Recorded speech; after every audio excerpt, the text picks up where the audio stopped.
All right, so thank you all for being here. Today's session is not going to be like our typical ones.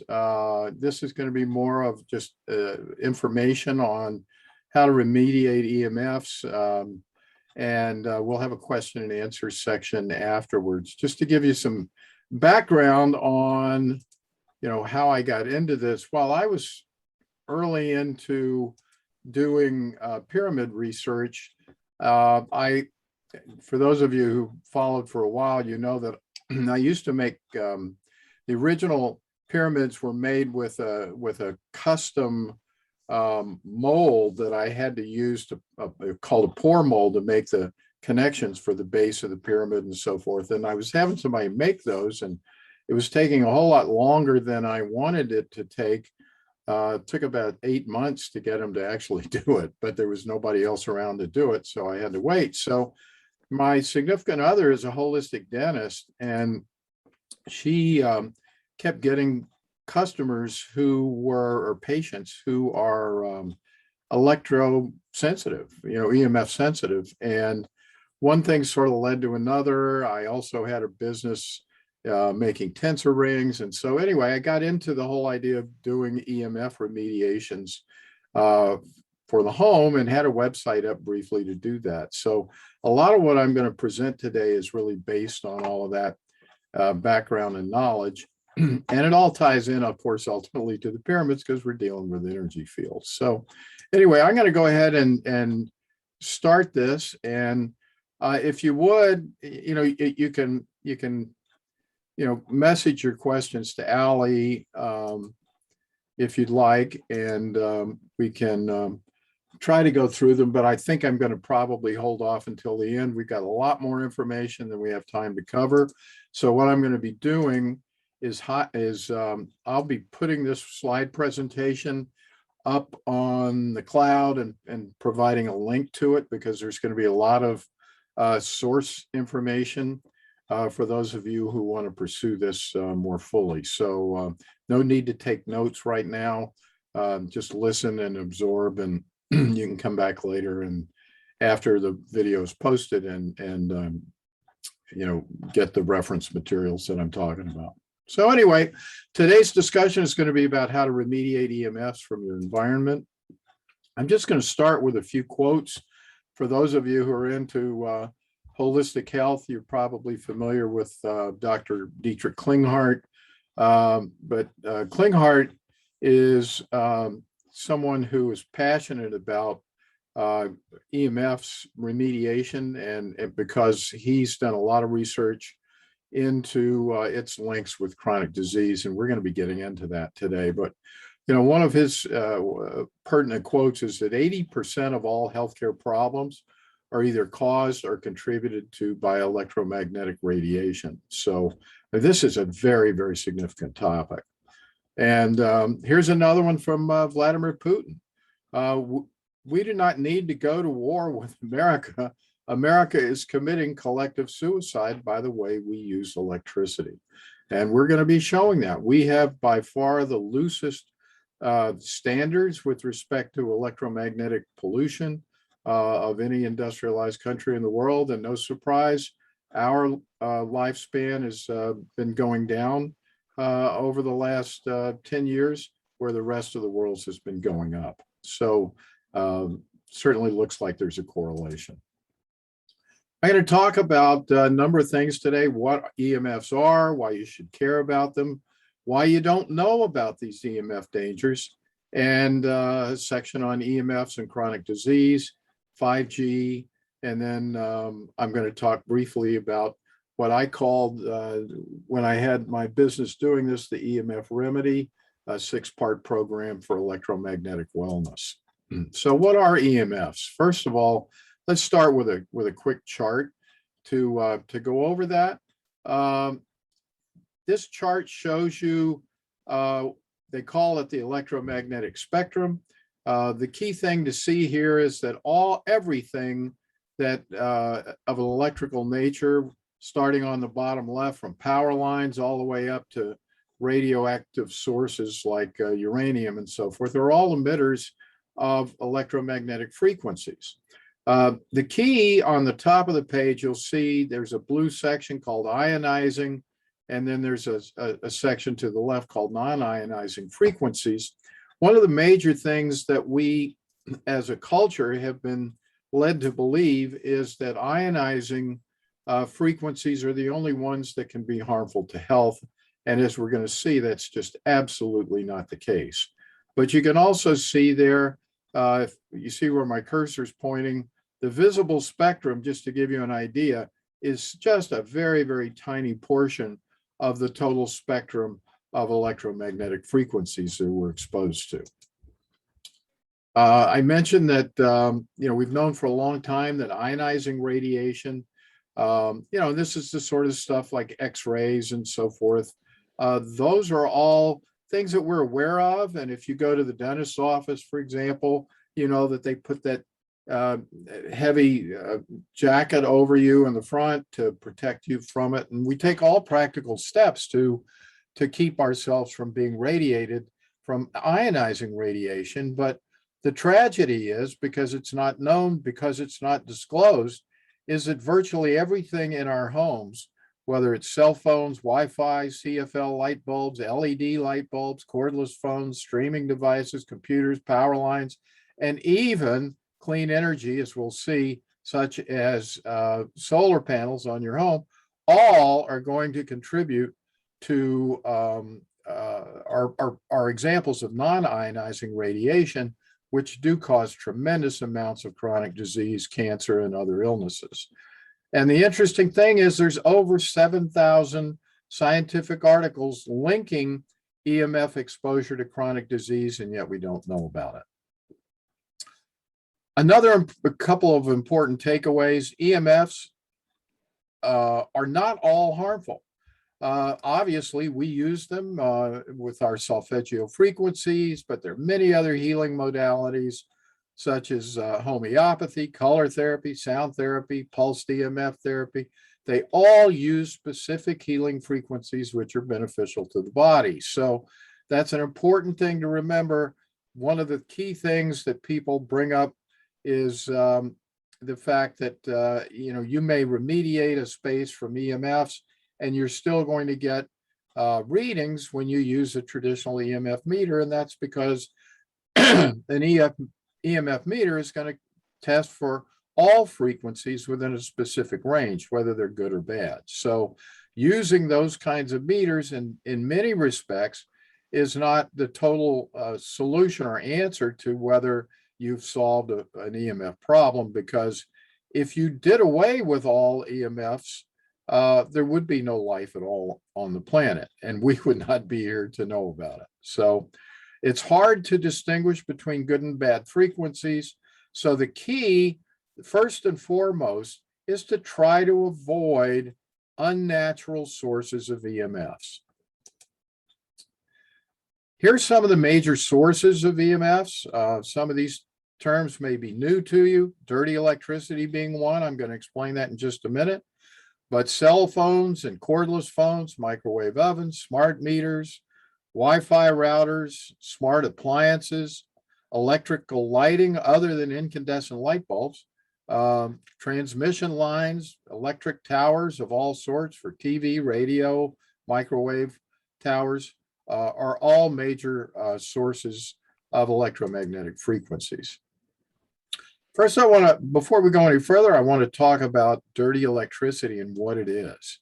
Dirty electricity is a high frequency transient wave carried on an electrical line, and it's caused by any power load other than an incandescent light bulb. So that's everything else in your house is going to produce dirty electricity in some amounts. Virtually all devices, and the reason for that is that virtually all devices that we use in our homes, whether it be a light bulb, a printer, a cell phone, a TV, they all use what are called inverters. And inverters are the devices that convert the alternating current that runs through our homes and converts it to DC power. And a key factor here in the next bullet point, even solar and wind power are major producers of dirty electricity due to the need for inverters, in this case, converting from DC to AC current. And I'm going to stop here for a second and just digress. We moved to a new home a little over 2 years ago, and I did I analyzed our home, and at that time we had minimal levels of dirty electricity. But the people to our left and to our right on our block chose to put solar panels on their homes, thinking that that's a wonderful idea. And in so doing, however, when I went and looked, did a double check earlier this year, I found that the dirty electricity running through our electrical grid had gone up dramatically, and that's due to the fact that they put solar panels onto their homes. So just something to keep in mind, that what we're told are clean energy sources are really not, because they produce dirty electricity. So anyway, everything that produces dirty electricity, computers, televisions, phones, Wi-Fi, and so forth, all produce dirty electricity, even so-called clean energy. That dirty electricity is supposed to be transmitted back to the electrical utility company, back to the power grid on what's called a return current wire, which is on your light poles. But unfortunately, in the US, we have inadequate regulation of this, and the electric utility industry hasn't been required to put the dollars into getting rid of that dirty electricity through the return current wires. Those wires are inadequate to carry it. They're pumping it back into the ground as a stopgap measure. If you look now on most of your utility poles, you'll see an electrical wire running into the ground. And that's because that was an inexpensive way to get rid of return current. And what they're doing is they're putting it into the ground, and it's also flowing back into the grid itself and going into your neighbors' homes. And that's the reason why we had so much dirty electricity. It doesn't stop at your home. It goes back into the grid and fouls up the dirty electricity for everyone else in the neighborhood. Dirty electricity is a major cause of chronic disease as well. So there are solutions for this, and we'll talk about them in a moment. They're called Stetzer filters. I actually went out about 5 years ago and trained with Dave Stetzer, who is the inventor of these. Before I was, as I mentioned, was thinking of doing this as a business to do home remediation. But Dave's products work remarkably well. And I wanted to show, and I'll show you one. I have pictures of them here in a minute. But what I wanted to show you is, what does that dirty electricity look like? Well, here's a graph of a typical, this is called an oscilloscope reading. And an oscilloscope will find all of the wave functions that are in a current. The blue line is the 60 cycle per second alternating current that runs through our wires normally. But all of that red line, those red lines, are the dirty electricity that's flowing through our electrical wiring system throughout all of our homes. And you can see that once you install one of Dave's filters, that there's a unit of measurement called a Graham-Stetzer unit of this dirty electricity, and it takes it down from 1,000 units in this example down to 35. They make recommendations that you should keep the GS units in your home down under 50 to be safe, but to be really, really safe, to have it under 25. So they do a fantastic job of that. My significant other's patients who are particularly electro or EMF sensitive can feel the difference as soon as we put them in. In fact, I've put these into her dental practice, and I know that I can, I'm maybe middle of the road on being able to feel this, but I could definitely feel a difference after I remediated the EMFs in her office with these filters. So it's something definitely to consider if you're serious about wanting to get your home as free of electromagnetic frequencies as possible. Now, these are available, these filters and the associated meter that you're going to need to install these are all available, at least for people in the USA and Canada, on Amazon. For those of you who live in Australia, New Zealand, or UK, Europe, your electrical wiring outlets are different, and the cycles per second are all different than they are in the US. So I've listed here some sources where you can get country-specific meters and Stetzer filters if you're so interested, and you can contact those people for more information or go to the websites that are listed here. Now we'll move on quickly to cell phones and cordless phones. Again, Dr. Klinghardt, estimate is that over the next 2 or 3 generations, if we continue to use cell phones the way we are now, that we as a society are going to be sterile and we will basically die out as a species. That sounds pretty harsh, but we're going to find out that the very frequencies that we use for Wi-Fi transmission are the very frequencies that cause sterility. So this is not an idle comment by Dr. Klinghardt.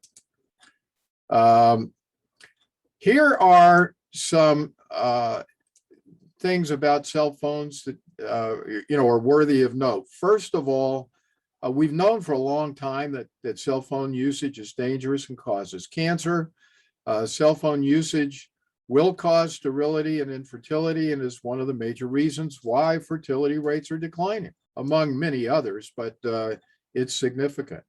There are some good cell phone protective devices that I've got Q-Link listed here. There are hundreds of these now, but we have tested these and they are quite good to put on the back of your cell phone, and we've tested these with the Lecker antennas. So this is just one of many alternatives that you'll find out there for assisting with remediation of the electromagnetic frequencies from your phone. However, there is another alternative to using your traditional cell phone without wires. You can actually wire your cell phone. This is particularly important when you want to watch your phone, say use it to watch videos or do other things. So I've got those listed. If you want to, we're going to be talking in a few minutes about another remediation concept called power line adapters. And these would be used in conjunction with those, but essentially it will give you a way to plug your phone in directly to your wired system that we're going to talk about with power line adapters that can be used with your existing router. And you can turn off the Wi-Fi, the need to communicate with the cell phone tower in order to use your phone. So very, very valuable potential way to remediate even your cell phones inside the home. I'm going to talk briefly about smart meters. There's not a lot that we can do about these days. They've become pretty much a fixture in the United States, but they are a major source of problems with EMFs. The health of literally billions of people around the world is being impacted by smart meters since their introduction. They were introduced, at least in Pennsylvania, here about 5 years ago, and I think they're pretty much standard now throughout the United States. If you do have an opt-out law in the United States and you live in the US, or elsewhere, you may want to consider opting out. Most states, including unfortunately Pennsylvania, do not have opt-out laws, so you just have to live with it.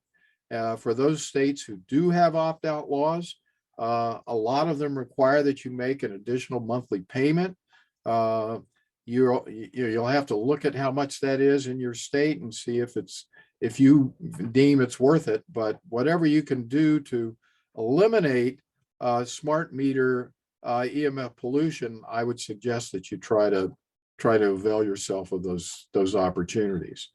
And those who live in apartments and townhomes communities where you're packed together and close, a lot of times they put all of the electric meters on one unit, or there's actually other situations where they use someone's unit as a kind of a collecting substation for all of this, and you just get these tremendous amounts of EMFs.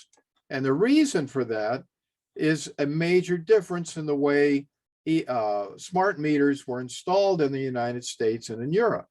In Europe, they chose to, the reason why smart meters are so insidious is because thousands of times a day, they are pulsing information back to the utility company through the airwaves. This can be done through a relay system, as I was mentioning, in maybe townhome or apartment communities. They may relay to each other, but it's still going to ultimately go to through the airwaves, either to a receiver nearby. It could be on your street light or other locations. But that information and those pulses are going on thousands of times a day. Now, it's interesting because in Europe, they chose just to send that information back on the wires themselves. And that could have been done here in the United States, but for some reason, we chose to pulse it through. And that's causing a tremendous amount of problems for people who are EMF sensitive. And we've known numerous people through my significant other's dental practice who have literally had to move because they were in harm's way living in a townhouse or apartment complex. Here's a diagram of just a list of all of the major sources of smart appliances that we have inside of our homes: cordless phones, routers, baby monitors, water meters, gas hydrometers, cell towers, collectors on top of our street lights, and so forth. I want to talk in a minute about baby monitor solution, because if there's one place where I'm going to be a grandfather for the second time in January, and I'm going to talk to you about baby monitors in just a minute. But here's Dr. Mercola. For those of you who know Dr. Mercola, he has the most popular alternative healthcare website in the world.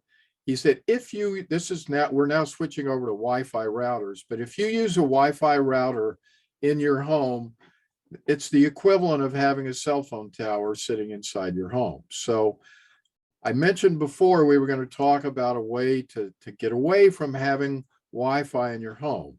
But first I want to discuss Wi-Fi routers transmit EMF radiation throughout the house 24/7. That is literally thousands of times higher than the levels necessary to cause cancer and chronic diseases. So you wonder, why is it that we're all being kind of forced into using Wi-Fi routers? It's getting more and more difficult to find appliances that can be wired or that don't require wireless, but there are ways to solve that. And there are inexpensive ways, and they're called power line adapters, that you can get rid of a Wi-Fi router inside your home and will not require, in the process of installing Ethernet cable throughout your house, because that's very, very expensive to do. But there is an alternative. So one other thing to know, though, if you have a router from your local cable company, it may or may not have a specific on and off switch even once you're done with this. And I learned this from doing research for this business. You cannot believe if you call Comcast or Verizon or whoever your local cable company is, and you ask them these questions, they'll tell you that you can turn off the Wi-Fi in the router that you have, but most of the time that is not the case. However, Netgear, which is a manufacturer of routers and modems, they do offer modems and routers where the Wi-Fi can definitely be turned off, and they are compatible with most US cable systems. So if you're interested in trying to wire, the first thing to figure out is what your cable company is. Get in touch with Netgear and tell them what you're trying to accomplish.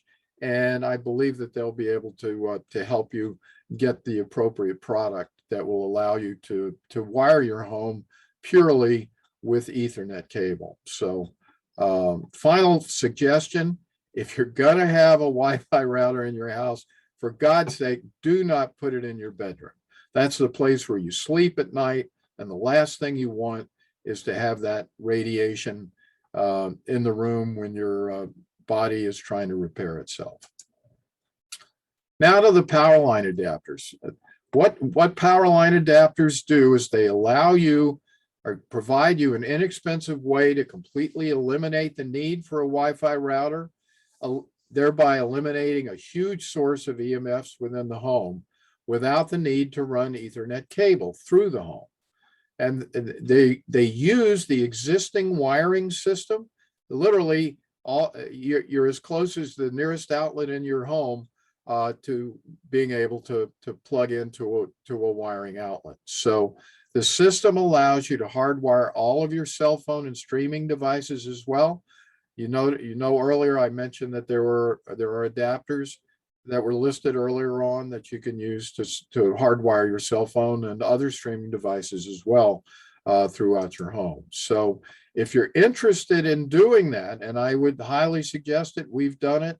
It makes a huge difference in our home, and you can feel the difference between a wired home, at least I can, and an unwired home when I go into it. So there are examples of these. These are what they look like. You see there's an Ether, pointing here with my cursor. You can take, for example, my laptop. I have my laptop that I'm using today is hooked up with Ethernet cable. One end of it goes into this plug here in the power line adapter, and then I plug that into an electrical outlet in my home. And I have a similar outlet like this next to the modem in our house. And we do exactly the same thing. You plug one into an outlet next to the modem. You plug the other end of the Ethernet cable into an Ethernet slot in your modem, and you're ready to go. And they work great. A lot of people are, I've heard people say that they won't carry the gigawatt plus type versions. I'm running 300 megabytes a second for my internet service, and everything works fine. And you can get these adapters to work up to gigabyte plus per second service, as you see here in the Australia example. I just picked one that had 1,000 megabytes per second. Same thing here in the US, all of them, in fact. So these are available again, depending upon your country, for USA, UK, Australia, and all of these are available on Amazon.com. So wherever you live in the world, all you have to do is go to Amazon.com and look for power line adapters, and you'll find the information for these. Other devices that emit tremendous amounts of EMFs in your home or streaming devices, all your major appliances, computers, printers. If you have an Alexa device, it's going to be doing the same thing: iPads, gaming consoles, and remote controls. Even to go back to streaming devices, for example, if you have a Roku or other type of streaming device attached to your home, to your TV, it and the remote are using wireless devices. There are ways in most cases to use those kinds of devices. You may have to buy a new one, but they can be wired with Ethernet cable using the power line adapters, and you can do away with the need for wireless. So I told you I was going to talk about baby monitors here. At the bottom of the page, I say consider using a hardwired device instead. It's really kind of tragic, but for example, Carol's son has a 2-year-old son, and they have a wired baby monitor that does not have to use Wi-Fi. I knew that there were some out there a couple of years ago, and prepping for today, I asked Carol to get in touch with him to get the model number because they're very hard to find. And sure enough, that model is no longer being made. However, I did go online and I found this video on a website called techwellness.com. They do provide you a way, and this is a video that will show you how to take an existing wireless monitor and convert it to a wired monitor that will use these very same power line adapters. So I'm going to, I actually emailed them before 2 days ago. I didn't hear back from them with a couple of questions, but I'm going to be making one of these as a gift for my grandson, who's going to be coming into the world in January. And I can't think of any greater gift that we as grandparents can give to our grandkids than a monitor that's not going to subject them to Wi-Fi radiation. So if you're interested, go to Tech Wellness and find out more about that. Lighting. Can I just add to that real quick, Charlie? Sure, go ahead. I just wanted to say something real quick, but that's one of the reasons that we're seeing such a high instance of childhood cancer, brain cancer specifically, because the brain, the skull is so thin when the child is developing that it penetrates deep into the brain, this radiation, you know, and then the teenagers are wearing virtual reality devices on their faces. You know, it's the same thing. And then contradictory, you know, the Fitbits that you wear on your wrist, the Apple right. Watches, you know, I mean, they're emitting bad signals as well. You're That's supposed right. to be providing health to you. And, you know, how upsetting as a mother to realize that what you're doing to protect your child by putting a baby monitor next to it is actually harming the poor child. You That's know, right. I mean, that's horrifying. It is. It truly is. So, you know, that's the problem. We're all just being convinced that there is a, you know, we're being socialized to believe that everything's okay. If you go into a Best Buy store and you ask for power line adapters, they're not going to know what you're talking about because they don't sell them.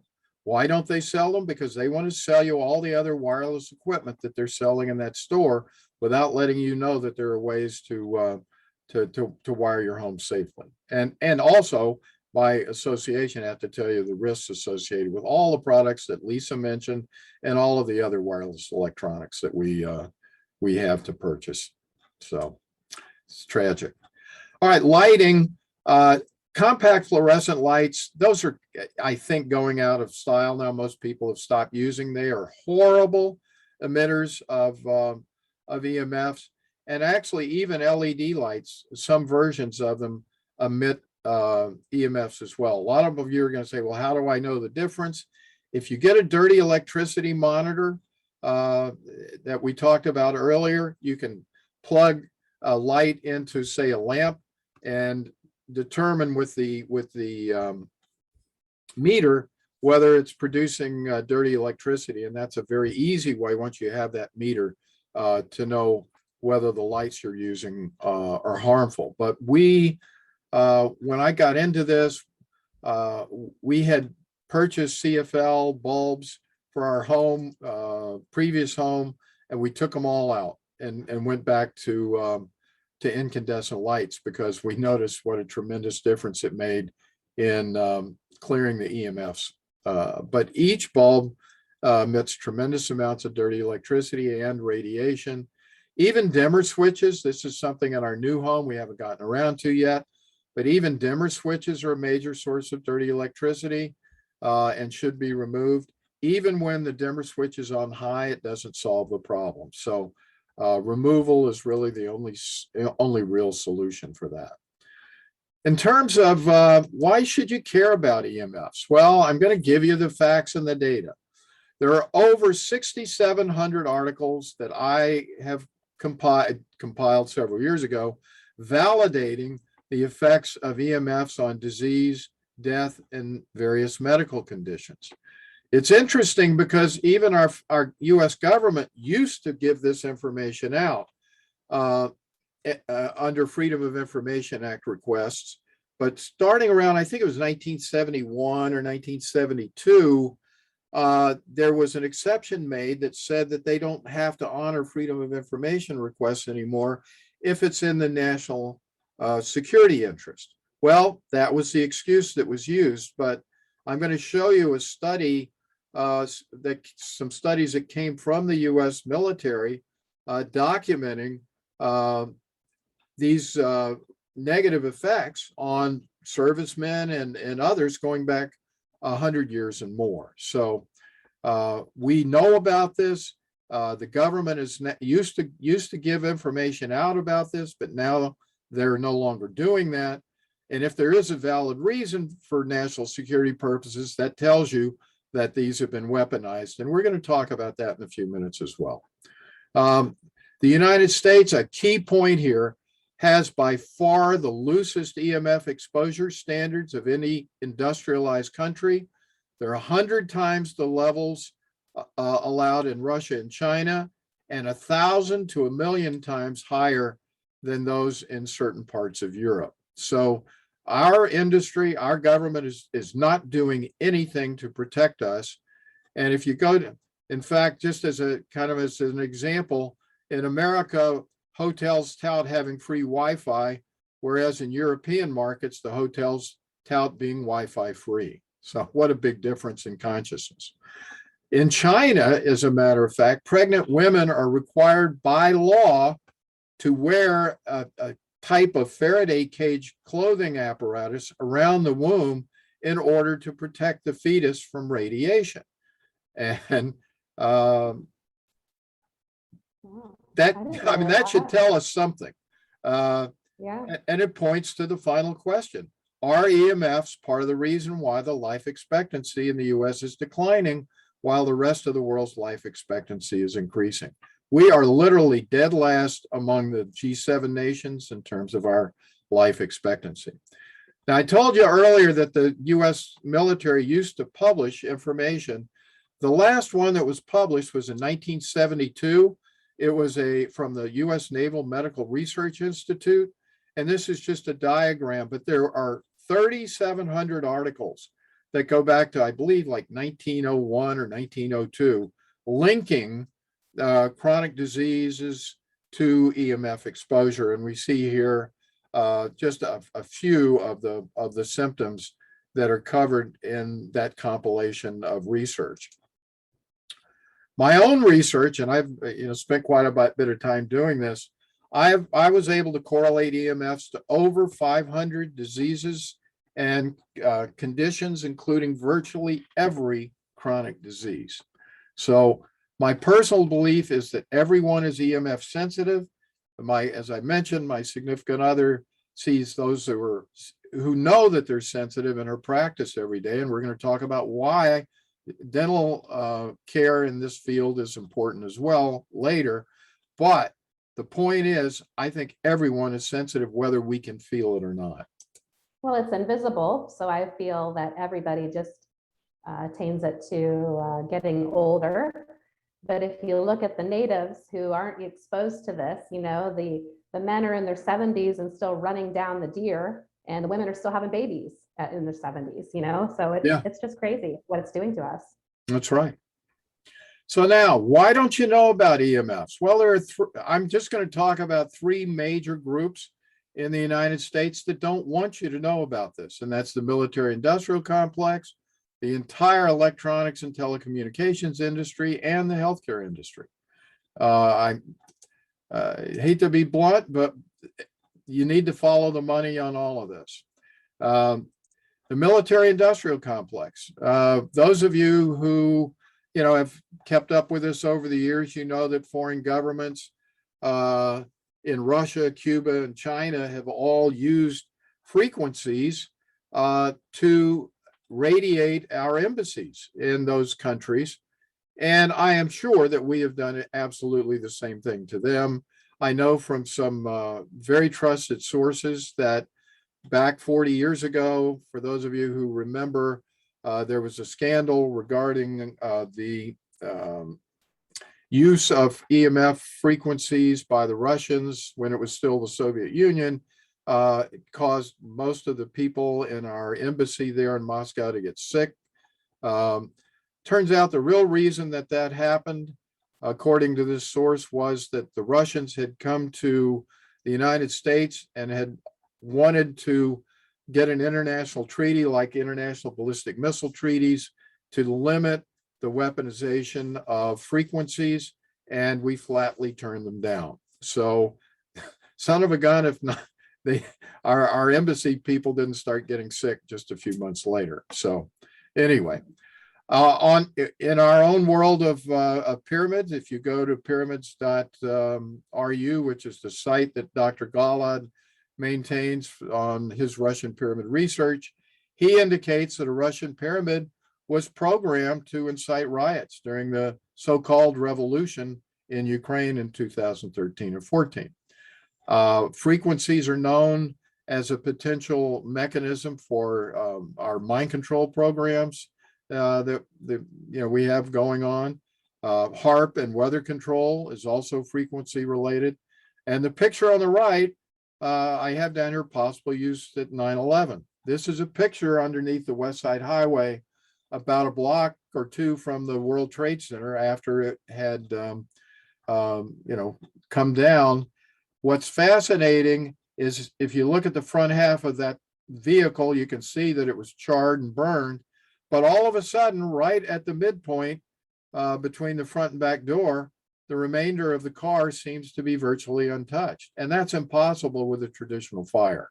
So it points to the fact that there was some sort of a weapon, energy weapon that was used. More importantly, we have some information from a retired British Royal Navy microwave weapons expert named Barry Trower. He's been on a number of videos. He came out of retirement to talk about this. And the quote that he put together that we have here, the government, meaning in this case, the British government, did all the research. They knew the dangers of microwave radiation, and then they decided to lie to the public. They've been lying to protect industry, to protect profits, and to protect themselves from lawsuits.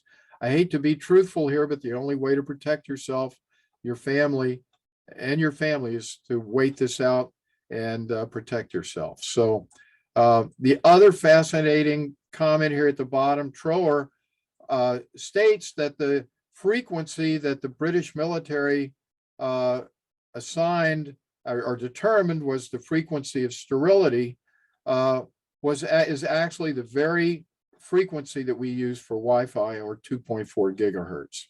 So just keep all these things in mind. Now, the electronics and telecommunications industry, long story short, it's follow the money.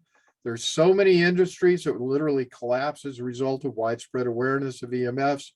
Cell phone manufacturers, internet companies, cable companies, most of the electronics industry these days, consumer electronics, public utility companies, media companies, and so forth. So they have all this vested interest in seeing information about EMFs not become public.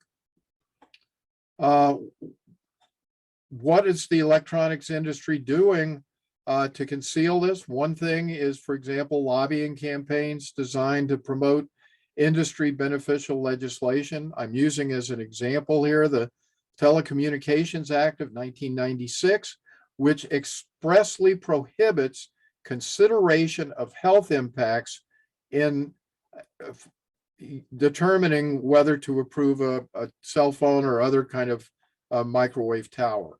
So in other words, if somebody wants to come in and put in a cell phone tower in your community, the municipality or the county or the state cannot use health as a consideration. So they can literally, if they wanted to put it right next door to a school, there's really nothing under federal law that can that the local governments can do to keep it from being placed there.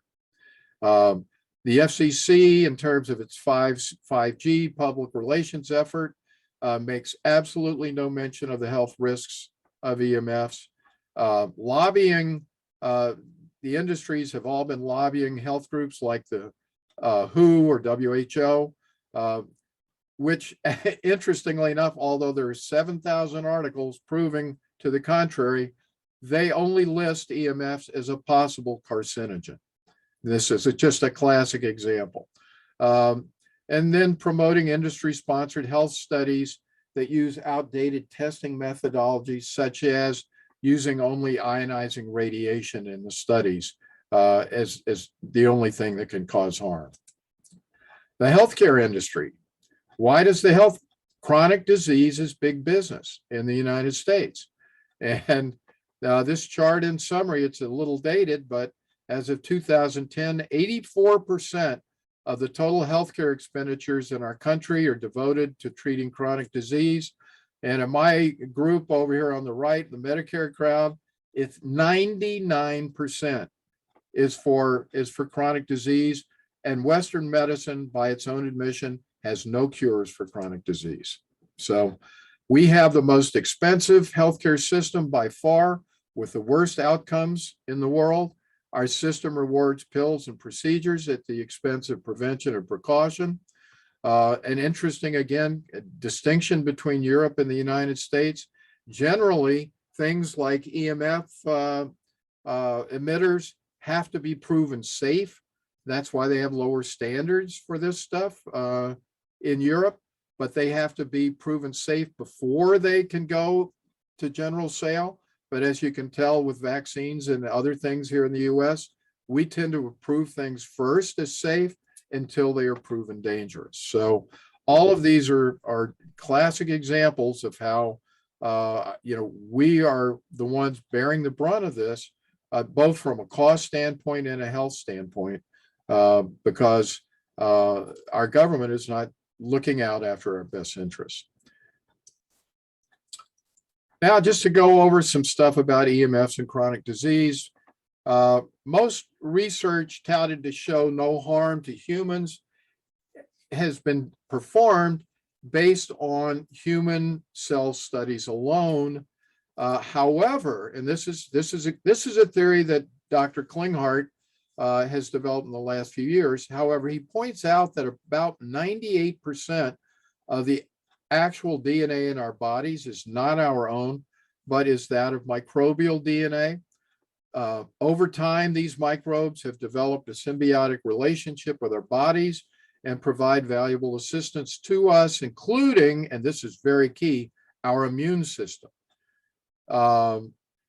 Immunity starts in the gut, and the gut is filled with microbes. Those microbes can be of great assistance to us in maintaining our immune system.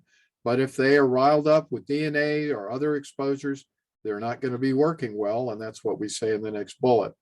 It's much more, microbial DNA is much more sensitive to changes in its environment than DNA, and will change function and form when in a hostile environment. I'm not going to go into this, but if those of you who know Royal Rife's cancer research, he showed that microbes could mutate or transform into different entities depending upon the environment in which they live. And that's what Klinghardt is saying. When microbes are exposed to GMOs, heavy metals, or EMFs, they will assume that they're being attacked and will become malevolent. And we've known about that with the other things before, but not with respect to EMFs. And we need to get people aware of the fact that EMF exposure does dramatic things to the microbes in our bodies. So here's some examples of benefits. Again, Dr. Klinghardt, he does a lot of work with autistic children and adults, and he says that by far the single most important protocol that brings about significant improvement in autistic children is a comprehensive EMF remediation program. Here's a graph showing the blue line is the increase in exposure levels to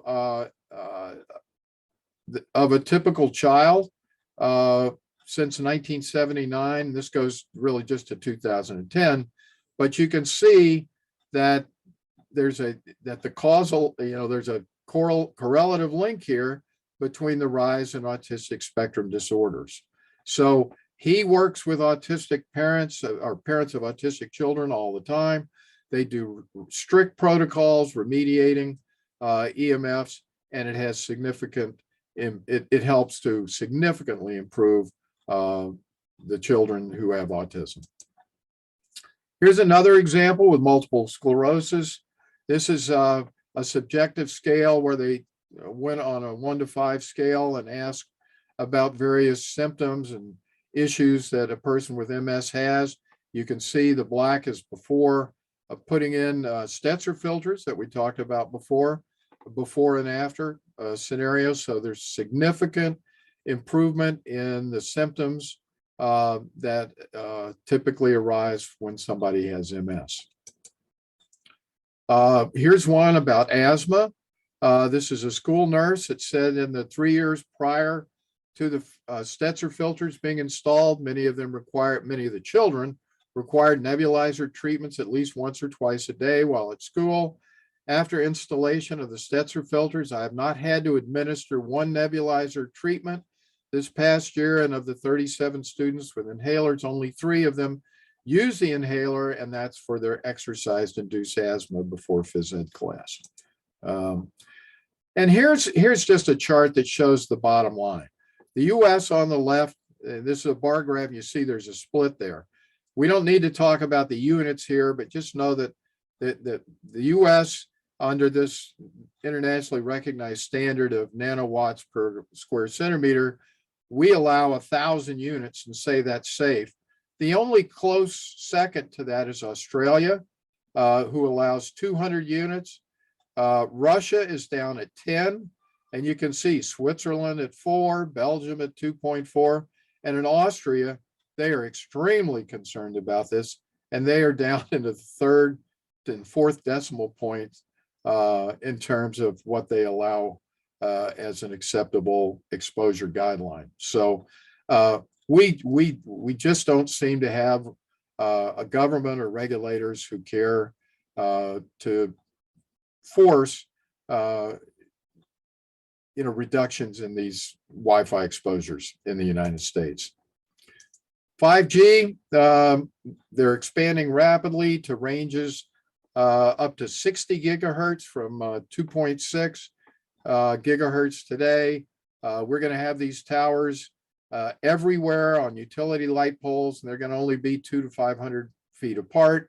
So literally, we are not going to be able to escape 5G going forward. We're going to have that radiation pounding on us. So this was one of the reasons I decided to get out of trying to make a business out of this, because at the time, I didn't have the knowledge that I do now about how pyramids and other sources can help to not just to modify or change the energetic environment. And that's, of course, the research that I've been doing for the last several years. But with that knowledge, I do know, what we're going to talk about now are some solutions over and above the remediation techniques that we talked about before. So what I came up with, it was a cute acronym, but I think it encompasses really the stuff that you need to do to protect yourself, and I called it the Emf Remedy.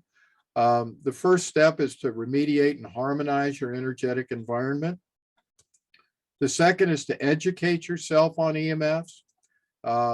Third is mercury-safe amalgam removal.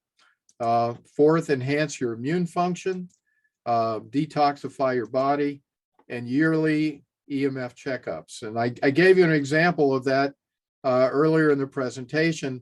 When I went back and checked our home earlier this year, I found all of these, this dirty electricity that was resulting from my 2 neighbors putting in solar panels and their dirty electricity flowing into my electric grid. So we've talked about remediation before of all of these electronic devices, and we've talked about remediation before, but I want to talk now about harmonization of the EMF environment.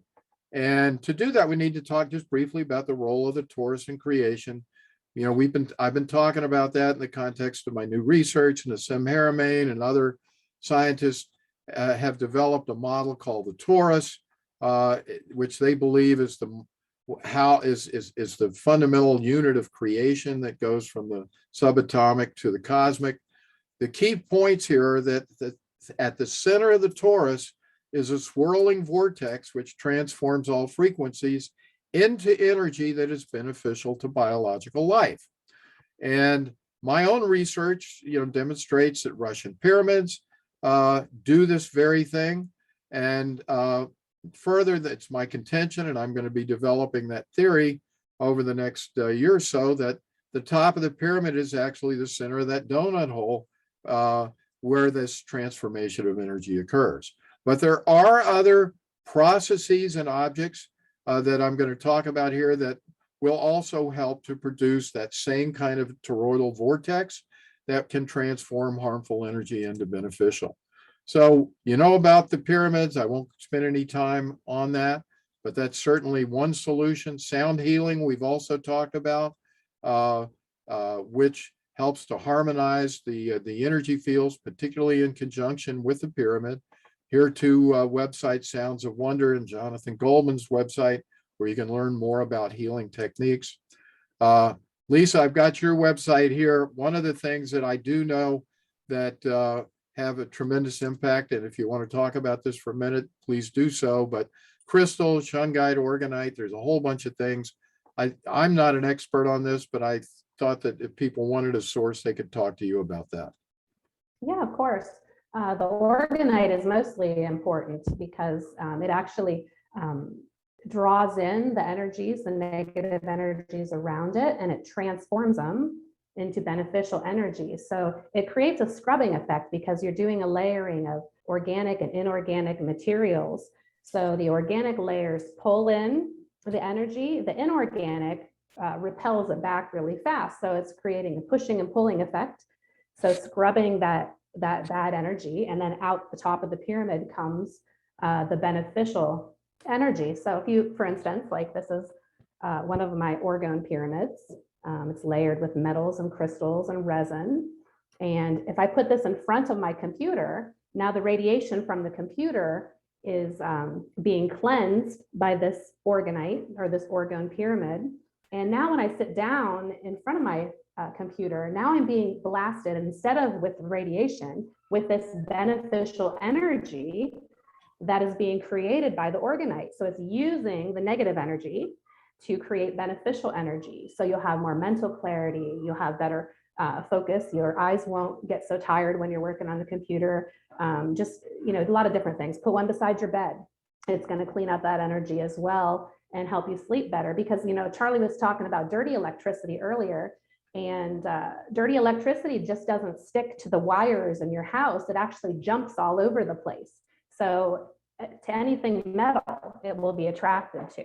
That's right. So, if you have wired rim eyeglasses, that dirty electricity is attracted to them, and it'll actually be running around the rings or the rims of your glasses, and it'll affect your eyesight. It'll make your eyesight worse. If you have underwire bras, it'll be attracted to those wires, and you could get breast cancer. If you have most people have metal springs under their bed.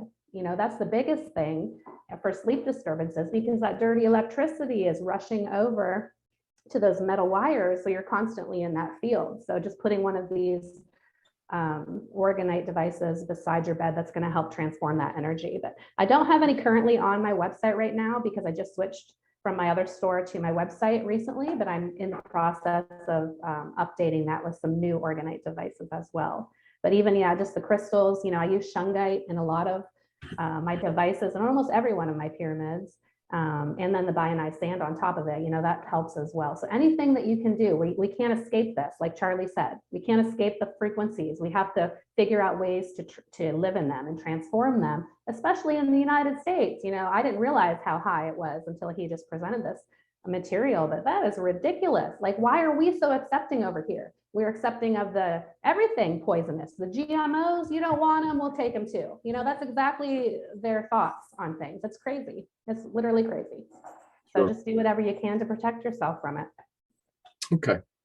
All right. So, if you have questions about those specific applications, please feel free to get in touch with Lisa. Another one, I used to make these devices. They're called Tensor Rings. And we use these around our house as well. We put the tensor rings on the door of our microwave ovens and other big emitters, because it works just like the pyramid in creating this vortical field, which transforms these negative EMFs into something that's more positive for human, for biological life. So I'm putting up here the name of Marlon Peters, Mars Energy Tools, and he'd be happy to help you with that. His website is marsenergytools.com. So many specific applications for tensor rings and EMF remediation. And then finally, I'm going to, stop with biogeometry. Lisa and I met Dr. Karim about 3 years ago at the Global Pyramid Conference in Chicago. Dr. Karim has created a whole new area of study called biogeometry. He's written several books about it, but he has also developed a line of EMF remediation products. And you can see the front page of his website says the world's first regional EMF solution. He did this for a small community in Switzerland, I believe, where he placed some of his devices around the city and helped to remediate the harmful EMF frequencies. So there's at least some ideas on some techniques. Now, in terms of education, this is where I went in depth to all of these 6,700 articles. The bioinitiative.org website has 1,800 articles on EMFs and establishing, public exposure standards for this. Excellent resource. EMFresearch.com. You can do keyword search here. So if you wanted to, for example, you could go on there and look up, let's just pick something, I don't know, high blood pressure in EMFs or whatever. And you'll be able to find articles that relate to your specific situation. EMFscientist.org. This is an international group of concerned scientists who have published articles about EMFs and EMF exposure. They're calling on a worldwide standard for this, for greater protection of EMF health. So another great source of information. Here is a study done in 1976. Again, I'm saying that all of this is no longer able to, they're not publishing. This was the last one of these that came out, but it's a compilation of over 3,700 medical research articles documenting the biological effects of EMFs. But this was the last research that was allowed out under our Freedom of Information Act exception for national security, but well worth looking at. Here's another one about from the Defense Intelligence Agency on biological effects of EMF radiation in Eurasian countries and so forth. You can see our government's involved in this heavily, and they're keeping a lot of this information from us. Now, this is Dr. Samuel Millham. He wrote the classic in this field, Dirty Electricity. He's an epidemiologist, and he studied the history of electrification in the United States and correlated it with the rise in chronic diseases. So this is a must read for somebody who really wants to understand EMFs and chronic disease. Dave Stetzer, who I mentioned I went out and studied with. He's the owner of Stetzer Electric. His website, oops, you can't see it there, but I'll clean that up. It's stetzerelectric.com. Has a lot of information about EMFs and the Stetzer filter's ability to remediate and the improvements in health that are achieved from using those filters. Another great resource is Magda Havas. She's a professor at the University of Trent in Canada. She's done a lot of work on dirty electricities, MS. She has videos of people who could not walk, who had MS. After they install the filters, they can walk. So very, very fascinating work there, magdahavas.com. Dr. Mercola has written a book called EMF. Dr. Mercola has also done a number of wonderful interviews on YouTube with Dr. Klinghardt, Dr. Millham, who wrote Dirty Electricity, and another gentleman, Dr. Martin Paul. Here's a bunch of books that you can read against Dirty Electricity and other books. And finally, a source for EMF remediation and shielding products, lessemf.com. Here's the books from Dr. Kareem on biogeometry and his website, and some other books on torsion fields and articles that are of interest. Hey, Charlie, can I add something? I know Dr. Magda Havas. I actually went to Italy with her a few years ago. Oh, did you? Yeah, she's a great woman. She has a laboratory in Canada. She taught at a college there for years. She's been studying this stuff for many, many years. That's right. She just came out. I just saw a presentation not too long ago, and she just came out to tell people, to warn people about the 5G and how it's affecting the illness that's going around the country right now. She actually said the cases per million are 95% higher, and the deaths per million are 126% higher in the States with 5G. So, Wow. I mean, right there, it tells you what's going on, you Sure. know? Fantastic. So just more information. The final thing I'm going to cover, because this is something that a lot of you may still have in your mouth, which are, I call them mercury fillings, but they're silver colored, and you hear them called silver fillings because they don't want you to know that they're 50% mercury by volume. But in any event, any kind of metal implant in your mouth and or metal, silver, mercury amalgam tooth fillings will significantly increase reception of EMF radiation and the microcurrents from cell phones and other ambient fields. So to the extent that you have those in your mouth, your body is acting as a virtual antenna. That's why my significant other, she's the only, it's the only dental practice in this part of Pennsylvania that's got the equipment and so forth to remove these mercury amalgams safely. And so that's why she gets so many of these EMF sensitive patients into her practice. And that's why I learned about this to begin with. So I'm just warning you, if you have those in your mouth and you're experiencing any sort of chronic disease, try to find a dentist in your area, and I'll show you how to do that, who can take out these fillings safely, and you may be amazed at how it changes your health. So here's a picture of her and her dental assistant doing a mercury safe removal. You'll see this machine here on the left. That's actually a ventilator that sucks out the mercury vapors as they're coming off of your fillings, as they're taken out of your mouth, so you don't breathe them in yourself. And you can see the level of mask protection that Carol and her dental assistant have on. This is a process that should not be done by dentists who are not trained to safely do this.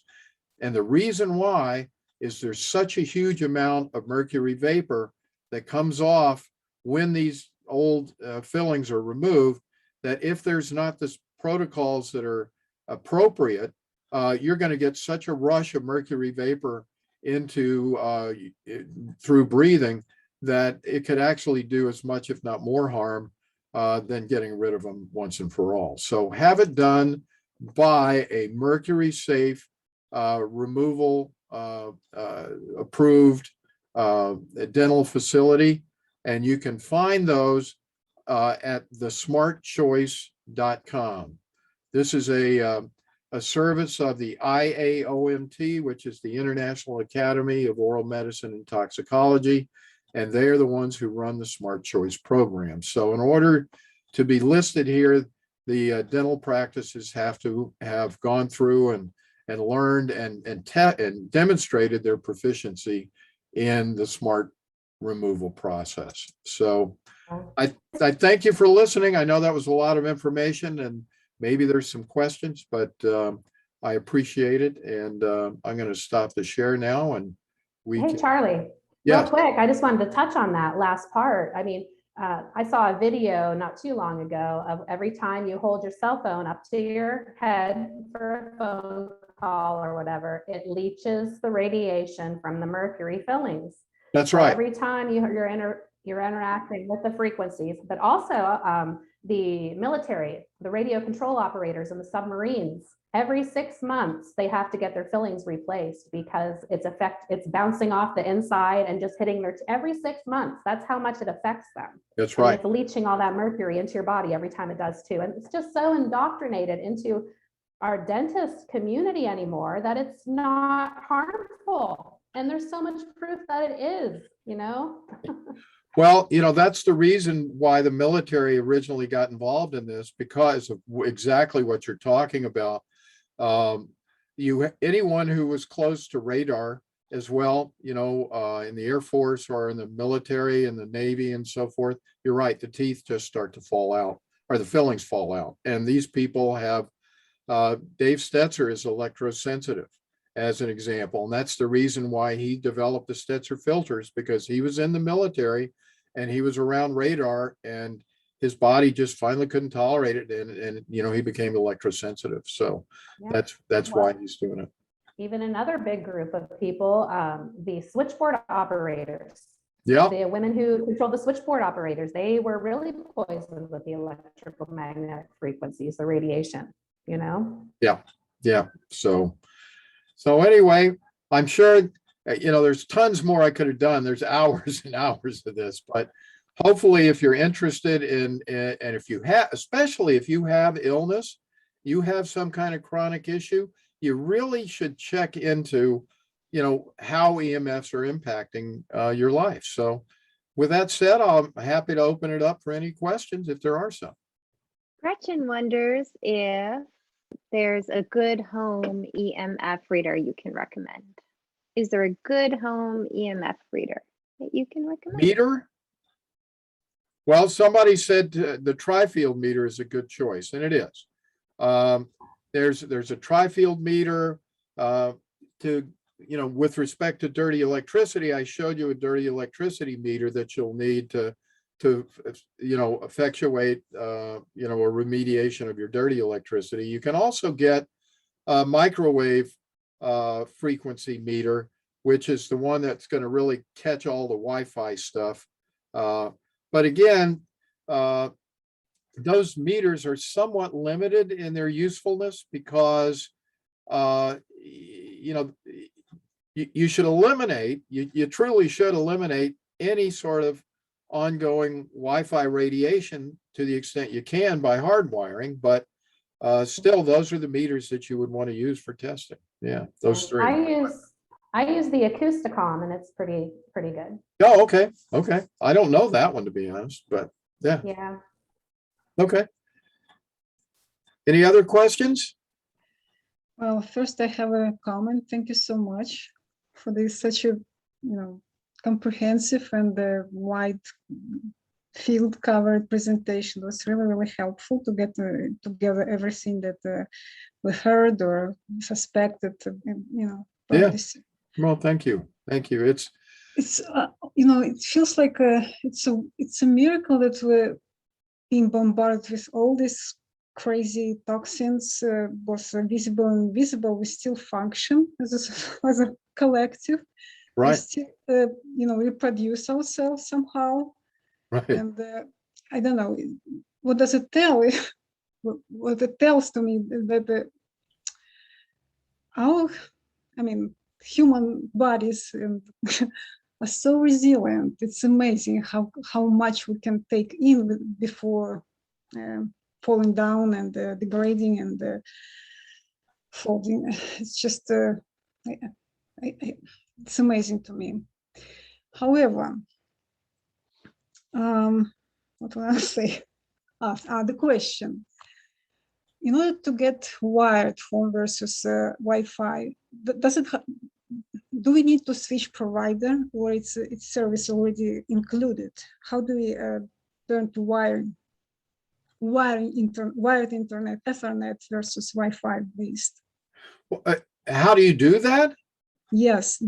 Well, again, you use these power line adapters. So if you have a TV, let's say, or let's say you have your laptop next to your Wi-Fi router. All you need to do is to plug.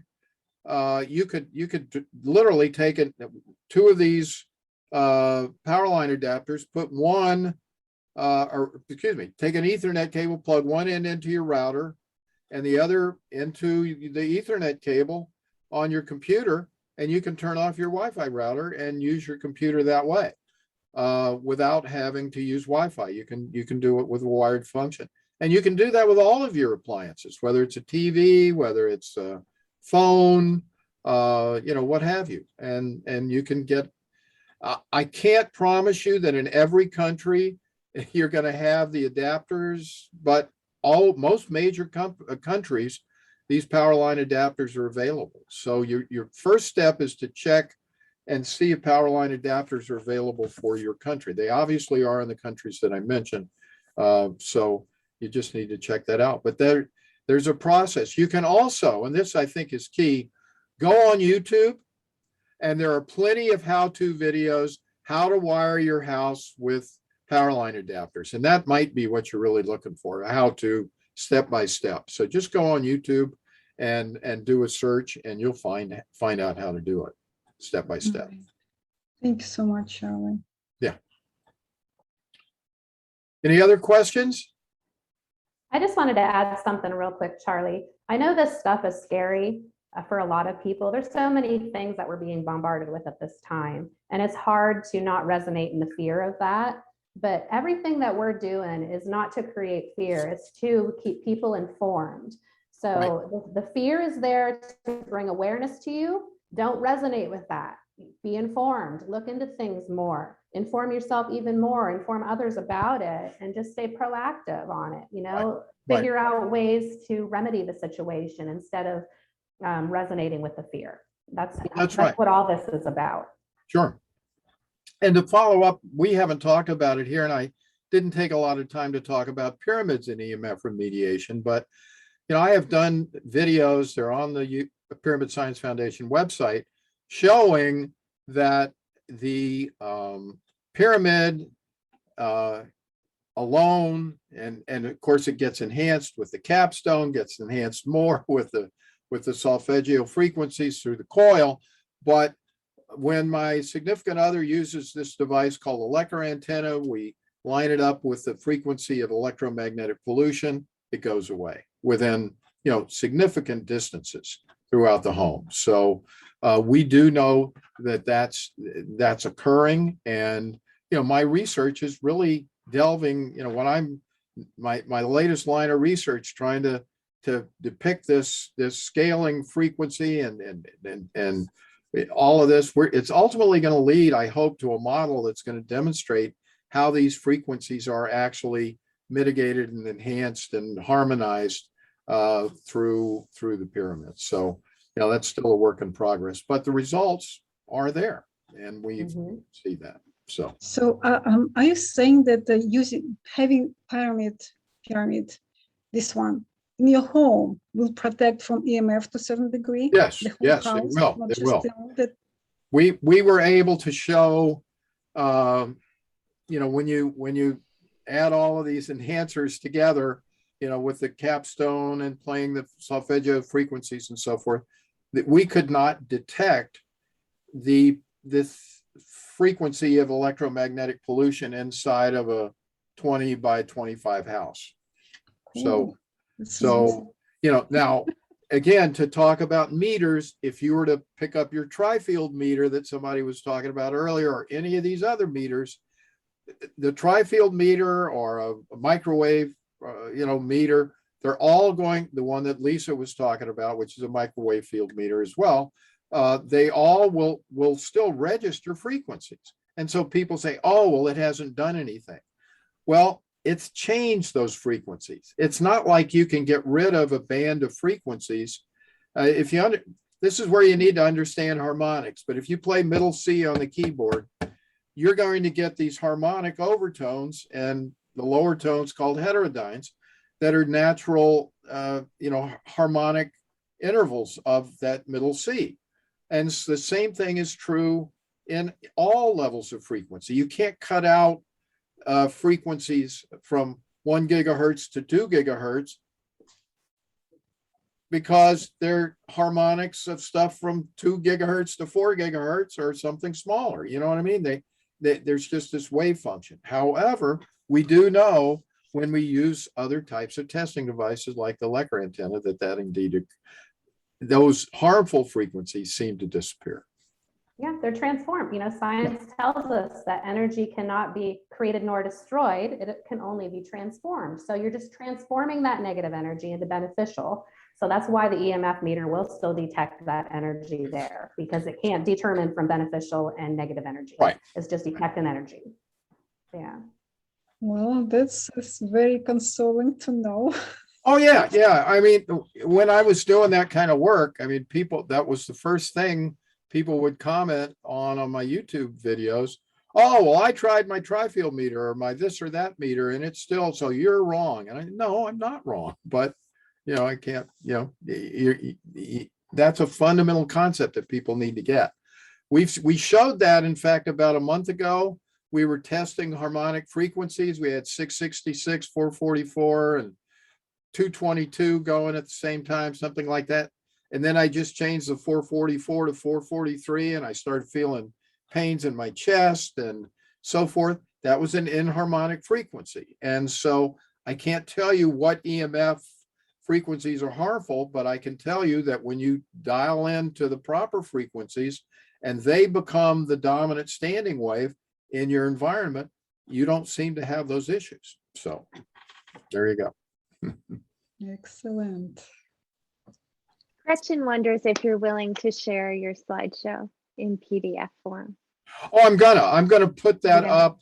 Great. Yeah, what I plan on doing, because we had to run through it so fast, I'm gonna put this up on the cloud somewhere. And when I go ahead and put the video out, I'll put a link to the slideshow.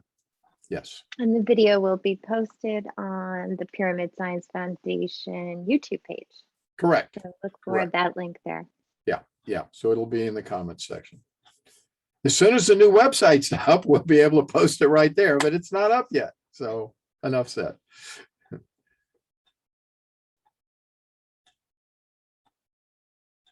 Very good. Anyone else? Any other questions? Okay, we've Dina run was an just hour and a asking half. about the orgonite pyramids and if they're recommended for every room, but I just said pretty much anywhere negative EMFs are, put one on top of your Wi-Fi router, put one in front of your smart TV, That's put it right. anywhere between there's a signal coming, if your Wi-Fi router's across the house and your bed is in the middle of it and your son's bedroom is on the other side of your bed, you're constantly in that stream of Wi-Fi there. Yeah. So you need to do stuff to transform that. That's right. And these help. Yeah, definitely. And along those lines, I will put in a plug for Tensor Rings, because if you take a tensor ring and you, for example, put it